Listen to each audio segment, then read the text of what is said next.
Welcome to Type-C Tech Reviews. Today we're going to be unboxing the LG 27GS60QC. If at any point during the video you want to check out this exact same monitor, there's Amazon links below for the US, UK, Canada, and international links. But let's get into the unboxing, guys.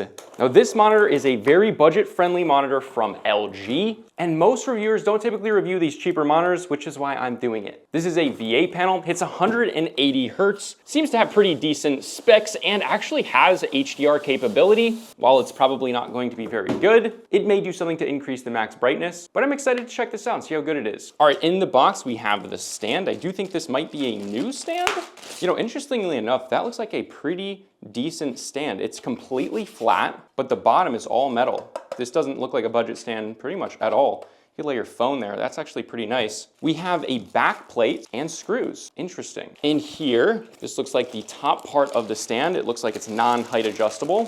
You can see here, this is part of the stand. Actually built very well. Metal in here. This is all plastic, but it feels very durable. That's actually quite attractive. For this price point, this is actually, that looks like a very decent monitor. However, I'm not sure if it's going to be a clip-in or not yet. All right, also in the box, we've got the power connection. Now, the things that I really don't like about LG is rather than some of the other companies, like especially Dell, in almost all of their monitors, uses just standard power connectors. These always use proprietary ones with a power brick. I really don't like these. They're really hard to plug into power strips, and that's what makes it kind of annoying to use them, but not too big of a deal. It's what we expect at this price point. You also get a DisplayPort cable in the box. Looks like no HDMI. And then you get the manual with some screws, which looks like we're gonna need to put that stand together.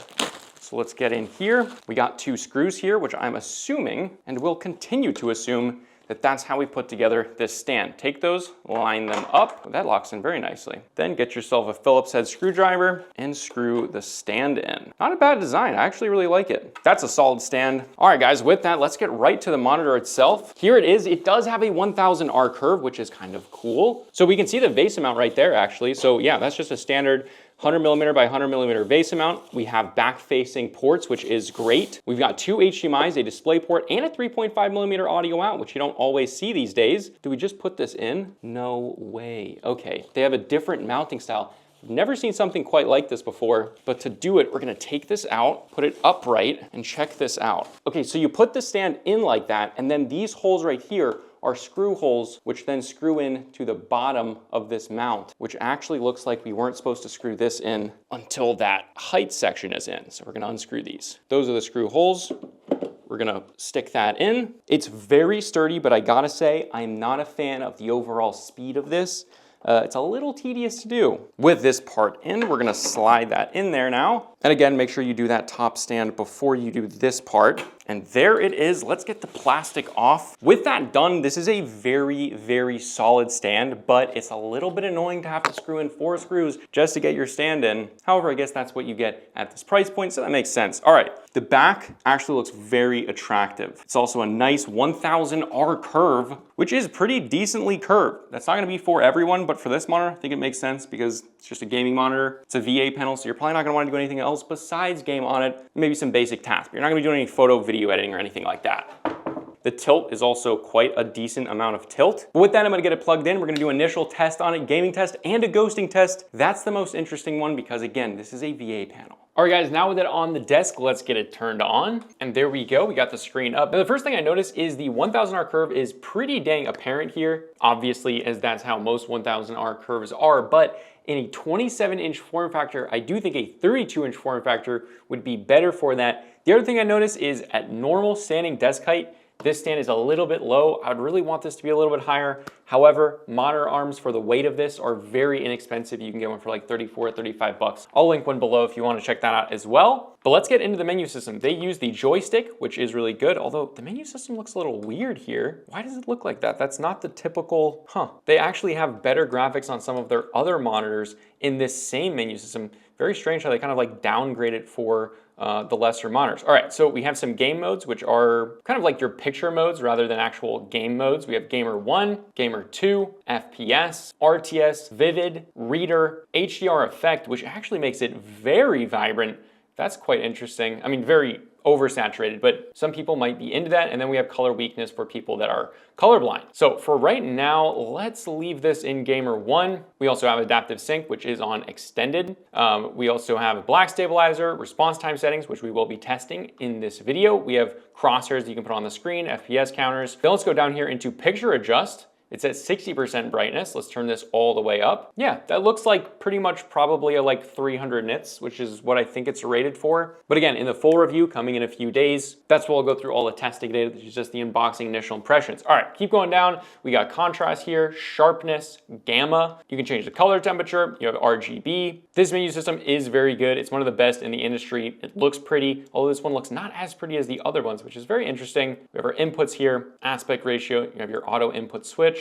And then we have some customization of the menu system when you first touch it. Then we have smart energy saver, which you definitely always want to put those in off. Not all LG monitors come with it on standard, but this one does, so make sure to put that on. And then we have a little bit more information here. With that, let's go into NVIDIA control panel and see what this thing can do. Okay, firstly, we're at full 2560 by 1440p at 180 hertz. Then we're gonna see if this can output templates of color, and it can at full refresh rate and resolution, which is great. All right, because we're on a white screen now, I'm also gonna look at the matte finish. If a matte finish is thick, it will cause a kind of dirty screen effect, essentially degrading the image quality of the panel, the clarity, all sorts of things. So typically thick ones are just bad. But this here looks very, very good, honestly. This is one of the thinnest matte finishes, probably one of the best I have seen in a very long time. It causes almost no dirty screen effect. It's very impressive, honestly. And you can actually see it by looking at the edge of the monitor. You can see how it's not very thick at all. That's quite impressive. Now, the other thing to talk about is VA panels wash out when you move from the side to the side. This one, it honestly looks like it's got a pretty decent, like, between here and here. And this is where it starts to wash out. Obviously, because it's curved, that will happen much quicker, but this, for a VA panel, this is a good amount of angle right there. So for the most part, even though I wasn't perfectly centered with it, it does look nice and vibrant. Colors look pretty good. Brightness isn't crazy here, but it's not like low, low, low. Obviously, don't expect anything insane here, but with that, let's jump in game and see how this thing does. The thing that I will say is the clarity on this monitor and the colors on this monitor is actually surprisingly good, especially the brightness of the whites here is much more like, I think that's really due to the screen coating here. So far, this is actually much more impressive than I expected, which is kind of weird because I really expected not to like this monitor. But so far it's looking quite good. All right, guys, jumping right in game. Okay, first thing I wanna say, this monitor is way better than I thought right away. It's way better than I thought it was gonna be. Did I look at the specs wrong? Is this not a VA panel? This monitor is a lot better than I was expecting. Okay, guys, the colors look really good. No, this is definitely a VA panel, but wow, the colors are really, really good. I mean, I don't know how accurate they are, but ghosting doesn't seem that bad here at all. And the colors are phenomenal. I mean, this is kind of blowing my mind almost. This is a really good monitor. Now, again, I don't actually know the price of this. I don't know the full price of this because it's currently in that like week of Black Friday or whatever. So I actually bought this to review it on a Black Friday sale. So I'm not sure what this is actually gonna be typically priced at because this is kind of a newer monitor.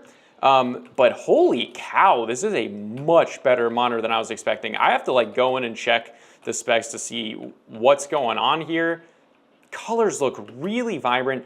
It might just be this coating. I mean, we know how much matte finishes will affect a monitor, but this is like really, really good. I mean, this really is quite good. I mean, guys, this feels anything but a budget monitor. Seriously, like,